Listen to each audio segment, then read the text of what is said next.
அன்பு நண்பர்களே, சாப்பிடக்கூடாதுன்னு கடவுள் தவிர்த்த பழத்தை ஆதாம் சாப்பிட்ட பொழுது கடவுள் ஏன் இப்படி செய்தேன்னு ஆதாம்கிட்ட கேட்க, ஆதாமோ இது நான் செய்யல ஆண்டவரே, நீர் என்னோடு கூட இருக்கும்படியாக அனுப்பின ஸ்திரீ இதை செய்ய என்னை நிர்பந்தித்தாள் என்று கடவுளுக்கு மறுமொழி சொல்லுகிறத பார்க்குறோம். ஆமாங்க, நாம் கூட நம்மளுடைய அன்றாட வாழ்வில் செய்கிற ஒரு சில தவறுகளை சுட்டி காட்டும் பொழுது இது நான் செய்யலை, அவங்க செஞ்சாங்க, அந்த சூழ்நிலை அப்படி இருந்துச்சு, அதனால் இந்த தவறு நடந்துச்சுன்னு எப்படியாவது நாம் நிரபராதியாகவும் குற்றமற்றவர்களாகவும் மற்றவர்களுக்கு காண்பிக்க முயற்சி செய்கிறோம். நம்முடைய தவறுகளை மறைக்க பல விதங்களிலே நாம் முயற்சி செய்கிறோம்.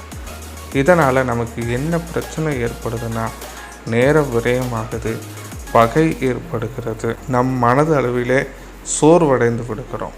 இதிலிருந்து எல்லாம் தப்பிக்க ஆண்டவர் ஒரு சுலபமான வழியை நமக்கு காட்டுகிறார். நீதிமொழிகள் 28:13 தன் பாவங்களை மறைக்கிறவன் வாழ்வடைய மாட்டான், அவைகளை அறிக்கை செய்து விட்டு விடுகிறவனோ இரக்கம் பெறுவான்னு ஆண்டவர் சொல்கிறார். ஆமாங்க, எவ்வளோதான் நம்ம மூடி மறைக்க முயற்சி செய்தாலும் ஒரு காலகட்டங்களிலே நாம் செய்த தவறுகள் வெளிவந்து தான் ஆகும். அதுக்கு பதிலாக ஆண்டவர் சொல்லுகிறார், நாம் செய்த பாவங்களை அறிக்கை செய்து, கடவுளிடத்தில் அறிக்கை செய்து, நாம் யாருடன் பகையாக இருக்கிறோமோ அவர்களிடத்தில் அறிக்கை செய்து அந்த பாவத்தை அதோடு விட்டு விடுகிற பொழுது கடவுளிடத்திலும் நாம் இரக்கம் பெறுகிறோம், சக மனிதர்களிடத்திலும் நாம் நல்மனம் பொருந்துகிறோம். இப்படிப்பட்ட சிந்தைகளோடு ஒவ்வொரு நாளும் நாம் செயல்படுவோமானால் அது நிச்சயமாகவே நம்முடைய வாழ்வு மகிழ்ச்சியுள்ளதாக இருக்கும் என்பதில் எந்த மாற்று கருத்தும் இல்லை.